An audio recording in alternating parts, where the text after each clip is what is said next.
नमस्कार दोस्तों, राजस्थान जी के स्टडी में आपका स्वागत है। सबसे पहले आज हम कल के वीडियो में दिए गए अभ्यास प्रश्नों के हल देखेंगे।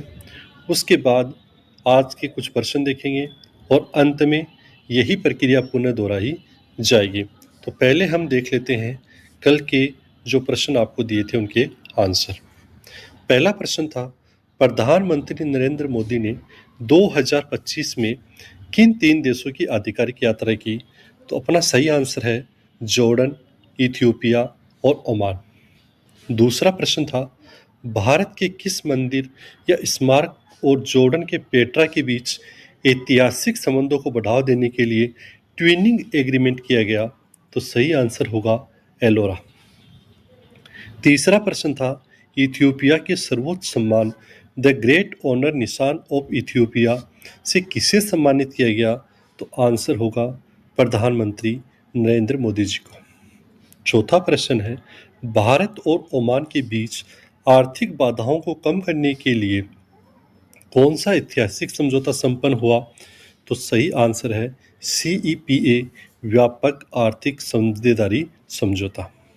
पांचवा प्रश्न था, ओमान के सुल्तान हेथम बिन तारिक ने पीएम मोदी को किस सर्वोच्च सम्मान से नवाजा? तो उसका सही आंसर था order of Oman first class. तो ये प्रथम नागरिक सम्मान था। यहाँ पर 2 नागरिक सम्मानों की बात हुई है, एक तो ओमान का ऑर्डर ऑफ ओमान, एक इथियोपिया का द ग्रेट ऑनर निशान ऑफ इथियोपिया। ये हमारे कल प्रश्न पूछे थे। आपके कितने प्रश्न सही हुए कमेंट बॉक्स में ज़रूर बताएं। अब हम देखते हैं आज के महत्वपूर्ण प्रश्नों को। पहला प्रश्न है, किम्बरली प्रक्रिया के संदर्भ में निम्नलिखित कथनों पर विचार करते हुए बताएं कि भारत के लिए 2026 क्यों महत्वपूर्ण है। किम्बरली प्रक्रिया के संदर्भ में निम्नलिखित कथनों पर विचार करते हुए बताएं कि भारत के लिए वर्ष 2026 क्यों महत्वपूर्ण है। तो किम्बरली प्रक्रिया के अनुसार 2026 भारत के लिए क्यों महत्वपूर्ण है? पहला ऑप्शन है, भारत इस मंच का नया सदस्य बनेगा। दूसरा ऑप्शन है, भारत तीसरी बार इसकी प्रतिष्ठित अध्यक्षता ग्रहण करेगा। तीसरा ऑप्शन है, भारत ने इसके मुख्यालय की स्थापना की है। और चौथा प्रश्न है, भारत ने इस प्रक्रिया से हटने का निर्णय लिया है। तो हमारा सही आंसर होगा ऑप्शन बी, भारत तीसरी बार इसकी प्रतिष्ठित अध्यक्षता ग्रहण करेगा। इसके बारे में हम विस्तृत जानकारी देख लेते हैं।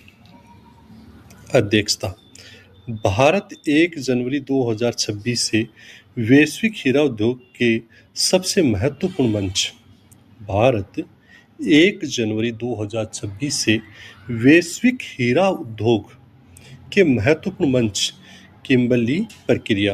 अभी किम्बरली प्रक्रिया क्या है ये आपको यहाँ समझ में आया होगा। वैश्विक हीरा उद्योग के सबसे महत्वपूर्ण मंच है, उसका नाम क्या है? किम्बरली प्रक्रिया की अध्यक्षता संभालेगा। ये संभाल चुका है। यह तीसरी बार है जब भारत ने ये जिम्मेदारी मिली है। इससे पहले वर्ष 2008 में और वर्ष 2019 में भी भारत इसकी अध्यक्षता कर चुका है। उद्देश्य क्या है? इस प्रक्रिया का मुख्य लक्ष्य कच्चे हीरों के उस अवैध व्यापार को रोकना है। ध्यान रखना, इसका मुख्य लक्ष्य क्या है? मुख्य लक्ष्य है कच्चे हीरों के उस अवैध व्यापार को रोकना है जिसका उपयोग विद्रोही समूह वैध सरकारों के विरुद्ध संघर्षों के वित्त पोषण के लिए करते हैं। KPCS योजना क्या है?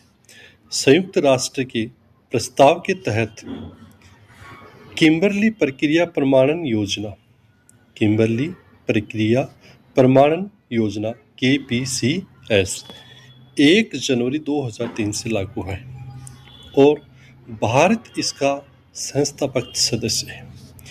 इसमें वर्तमान में यूरोपीय संघ सहित कुल 60 भागीदार शामिल हैं। तो ये था पहला प्रश्न किम्बरली प्रक्रिया से संबंधित। इसमें भारत को अब तीसरी बार इसकी अध्यक्षता संभालने का मौका मिला है। जो भारत ने 1 जनवरी 2026 से संभाल ली है। ये था हमारा पहला प्रश्न। अब हम देखते हैं प्रश्न नंबर 2। राजस्थान पुलिस अकादमी RPA के संदर्भ में कौन सा कथन इसकी हालिया उपलब्धि को सही ढंग से दर्शाता है?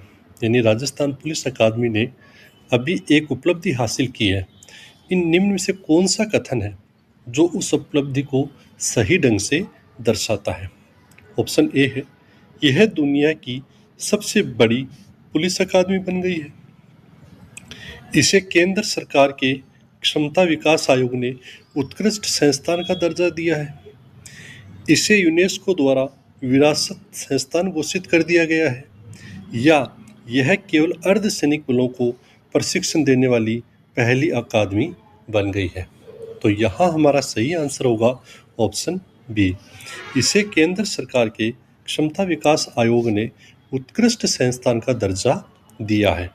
अब इसके बारे में हम थोड़ा सा अध्ययन कर लेते हैं। उपलब्धि क्या है? केंद्र सरकार के क्षमता विकास आयोग ने राजस्थान पुलिस अकादमी RPA को उत्कृष्ट संस्थान का दर्जा दिया है। RPA ये प्रतिष्ठित दर्जा पाने वाली देश की पहली राज्य पुलिस अकादमी है। ध्यान रहे, केंद्र सरकार के क्षमता विकास आयोग ने राजस्थान पुलिस अकादमी को उत्कृष्ट संस्थान का दर्जा दिया है। RPA प्रतिष्ठा पाने वाली देश की पहली राज्य पुलिस अकादमी है। That is very very important. Ranking क्या है? इस उपलब्धि के साथ RPA अब देश के 5 सर्वश्रेष्ठ प्रशिक्षण संस्थानों में शामिल हो गया है। इसका मूल्यांकन किस आधार पर किया गया? आयोग द्वारा 9-10 दिसंबर 2025 को 8 स्तंभ और 43 कठिन मानकों के आधार पर, कितने स्तंभ? 8, कितने कठिन मानक? 43 के आधार पर अकादमी का कड़ा परीक्षण किया गया था। उल्लेखनीय है कि RPA को पहले भी 3 बार देश की सर्वश्रेष्ठ अकादमी घोषित किया जा चुका है। ये थे आज के हमारे कुछ महत्वपूर्ण प्रश्न। अब आपको 5 प्रश्न दिए जाएंगे जिनके आंसर आपको कमेंट बॉक्स में लिखने हैं। कल के वीडियो के प्रारंभ में आपको देखना है कि आपके कितने आंसर सही हुए और कितने गलत हुए। आंसर आप लिखें, लिखने से याद होता है। भारत किस तिथि से वैश्विक हीरा उद्योग के मंच किम्बरली प्रक्रिया की अध्यक्षता ग्रहण की है? भारत ने किस तिथि से वैश्विक हीरा उद्योग के मंच किम्बरली प्रक्रिया की अध्यक्षता ग्रहण की है? दूसरा प्रश्न है, भारत अब तक कुल कितनी बार किम्बरली प्रक्रिया का अध्यक्ष बन चुका है और कब कब? ये भी आपको बताना है। किम्बरली प्रक्रिया का मुख्य लक्ष्य किन हीरो के अवैध व्यापार को रोकना है? चौथा प्रश्न है, केंद्र सरकार के क्षमता विकास आयोग द्वारा उत्कृष्ट संस्थान का दर्जा पाने वाली देश की पहली राज्य पुलिस अकादमी कौन सी है? अंतिम प्रश्न है, राजस्थान पुलिस अकादमी RPA का मूल्यांकन आयोग द्वारा कितने स्तंभ और मानकों के आधार पर किया गया था? इन प्रश्नों के उत्तर आपको कमेंट बॉक्स में बताने हैं। कितने सही होते हैं उनकी जांच आप कल करें और हमेशा 10 मिनट का समय इनको दें, जिससे आपके हमेशा के लिए याद हो जाएं। ध्यानपूर्वक सुनने के लिए बहुत बहुत धन्यवाद।